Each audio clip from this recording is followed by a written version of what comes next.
উত্তর করিমগঞ্জে আরো 2000 মহিলাকে অরুণোদয় প্রকল্পে অন্তর্ভুক্ত করা হবে। আসামে 32 লক্ষ মহিলাকে মহিলা উদ্যমিতা প্রকল্পের আওতায় আনা হয়েছে। ইতিমধ্যে 78টি সমষ্টিতে মহিলা উদ্যমিতা প্রকল্পে চেক বন্টন সম্পন্ন হয়েছে, জানালেন মুখ্যমন্ত্রী। উত্তর করিমগঞ্জ সমষ্টির 14,135 জন মহিলাকে প্রকল্পের অধীনে আনা হয়েছে। ইতিমধ্যে উত্তর করিমগঞ্জে 2000 লাখপতি দিদি রয়েছেন। আজকের জনসভা থেকে জানিয়েছেন মুখ্যমন্ত্রী ডক্টর হিমন্ত বিশ্ব শর্মা।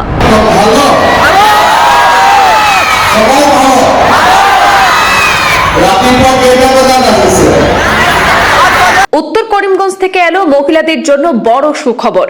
মহিলা উদ্যমিতা প্রকল্প এবং অরুণোদয় প্রকল্প নিয়ে একাধিক ঘোষণা করলেন মুখ্যমন্ত্রী ডক্টর হিমন্ত বিশ্ব শর্মা।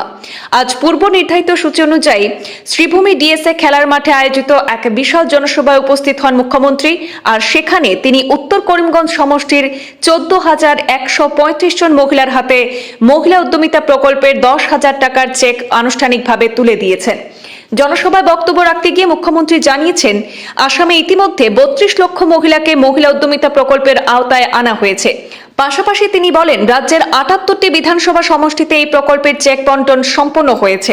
মুখ্যমন্ত্রী আরও জানান, উত্তর করিমগঞ্জে ইতিমধ্যে 2000 লাখপতি দিদি তৈরি হয়েছেন, যা মহিলাদের স্বনির্ভরতার বড় উদাহরণ।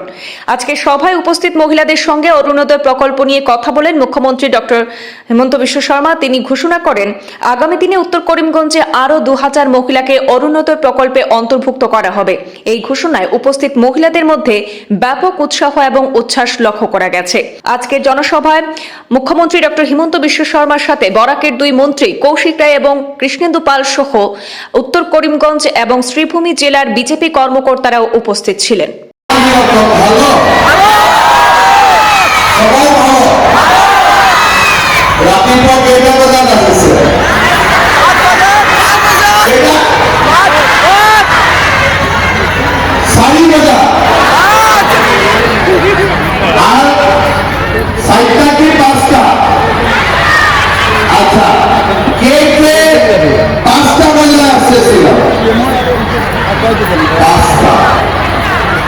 আর 6টা বাজার 7টা বাজার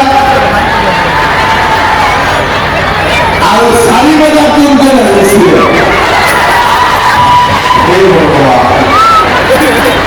কালি আপনি খুশিয়ে দেবেন,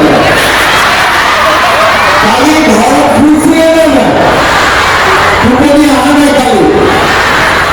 আর আপনি আসি গেছে তো ঘর ৰাতিপুৱা চাহ বনিছে নাই বনা চাহো বনা কি হব? সবাই আমার সঙ্গে বলেন, ভারত মাতা কে, ভারত মাতা কে, নরেন্দ্র মোদী, নরেন্দ্র মোদী। মুখ্যমন্ত্রী মহিলা উদ্যমিতা অভিযানৰ পুঁজি বিতৰণ কৰিবলৈ শ্ৰীভূমি জিলাত উপস্থিত হৈছে। এতিয়ালৈকে অসমৰ 78টা সমষ্টিত আমি উদ্যমিতা অভিযানৰ পুঁজি বিতৰণ কৰিছোঁ। আজি আমাৰ ইয়াতে 14,135 গৰাকী মহিলা আমি এই পুঁজি প্ৰদান কৰিম। আৰু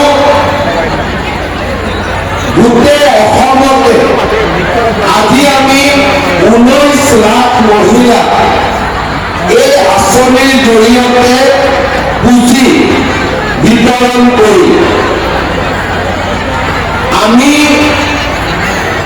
অসমত টোটেল 32 লাখ মহিলা এই আঁচনিত আমি জড়িত কৰিছোঁ।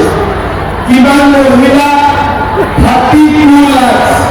32 লাখ আমাদের মা এই আঁচনি, এই স্কিম থেকে 10,000 টাকা পাবে। 32 লাখ মহিলা যদি আমি 10,000 টাকা দিব লাগে, কিমান টকা লাগিব? 3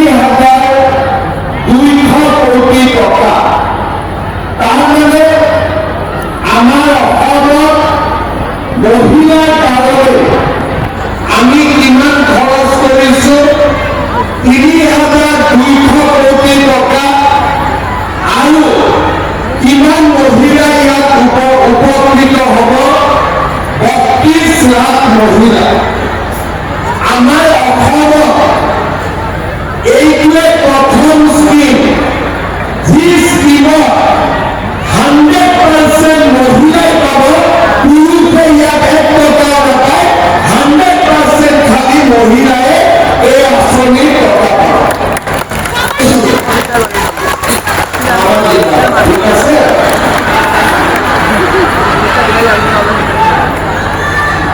তোমাৰ ভাল খবৰ কি হৈছে? ভাষণটা দিলে তারপরে তোমার সঙ্গে কথা হবে, ঠিক আছে? তোমাদের সঙ্গে একটা সেলফি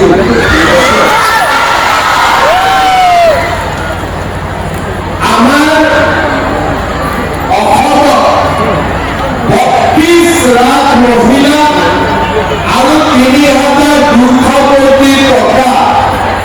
আগতে এনেকুৱা কোনো আঁচনি নাছিলে য'ত নেকি মহিলাই অকল টকা পাব আৰু পুৰুষে 1 টকাও নাপাব। ইয়াতে যি পাব মহিলাই পাব।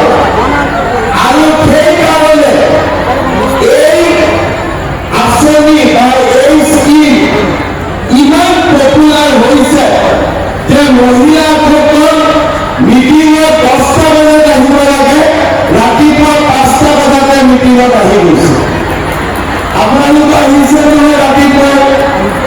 আৰু ঘৰৰ মতা মানুহবিলাকে কমপ্লেইন কৰি আছে যে এইটো কি স্কিম উলিয়াই দিলে ৰাতিপুৱা আমি ঘৰত চাউল খাব নাপাওঁ, চব ৰাতিপুৱাই গুচি যায় ঘৰৰ পৰা। তাৰমানে এই স্কিমত আমাৰ মহিলাসকল ইমান আনন্দিত হৈছে যে এতিয়ালৈকে মই গোটেই অসমতে 70টাতকৈও বেছি মিটিং কৰিছোঁ আৰু আমাৰ মন্ত্ৰীসকলেও ইয়াৰ মিটিঙত অংশগ্ৰহণ কৰিছে।